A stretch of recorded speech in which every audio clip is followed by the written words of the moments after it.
Insurance companies के जो CEOs हैं, इनकी जो बैठक IRDAI के चेयरमैन के साथ है, ये आम आदमी के लिए इसलिए बहुत इंपॉर्टेंट होने वाली है क्योंकि यहाँ पर मिस सेलिंग का मुद्दा जो है उसे एक तरह से डील किया जा रहा है। ये बैठक इस समय हो रही है और यहाँ पर जो मेन चीज़ें जो डिस्कस होंगी वो ये होंगी न्यू कमीशन स्ट्रक्चर रूल्स। अब इसमें जो है लाइफ इंश्योरेंस कंपनीज के जो सीईओज हैं उन्होंने ये एक प्रपोजल दिया है कि डेफर्ड कमीशन मॉडल जो है वो लागू होना चाहिए। कॉर्पोरेट एजेंट्स की बात करें तो वो कह रहे हैं कि ये 5 सालों के लिए उनके लिए लागू होना चाहिए। इंडिविजुअल एजेंट्स की बात करें तो उनके लिए 3 सालों के लिए लागू होना चाहिए। अब डेफर्ड कमीशन मॉडल होता क्या है? मसलन अगर किसी ने एक लाइफ इंश्योरेंस पॉलिसी ली है 5 सालों के लिए और कमीशन एजेंट का जो बनता है वो 100 रुपये है।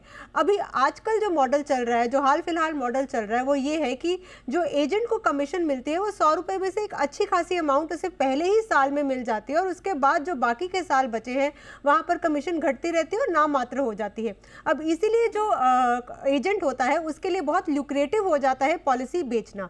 अब अगर उसने पॉलिसी बेच दी है तो हो सकता है कि आने वाले सालों में जो है पॉलिसी कोई अपनी रिन्यू ना करवाए, तो परसिस्टेंसी रेशियो जो होती है, यानी कि जो पॉलिसी चालू रहने वाली जो रेशियो होती है वो कंपनीज की गिरती है, लेकिन कमीशन जो है एजेंट पहले ही एक अच्छा खासा चंक लेके जा चुका है और आने वाले सालों में उसे नाम मात्र कम मिलती है। अब यहाँ पर MD CEOs का ये कहना है कि इसी वजह से मिस सेलिंग भी होती है और उनके बिजनेस पर भी असर पड़ता है। इसीलिए ऐसा होना चाहिए कि अगर किसी ने पॉलिसी 5 साल के लिए ली है तो पहले साल में एक अच्छा खासा चंक एजेंट को देने की बजाय वो कमीशन जो है 5 सालों में डिवाइड होनी चाहिए।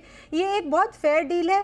इससे होगा क्या कि कंपनीज का ये कहना है कि मिस सेलिंग भी कम होगी, परसिस्टेंसी रेशियो जो है वो भी मजबूत होगी और यहाँ पर लोग जो हैं वो अपनी पॉलिसी अगर कंटिन्यू रखते हैं तो ये कंपनी के लिए भी बेनिफिट है और साथ ही साथ यहाँ पर जो विकसित भारत के लिए इंश्योरेंस फॉर ऑल 2047 का विजन जो है वो भी पूरा हो रहा है।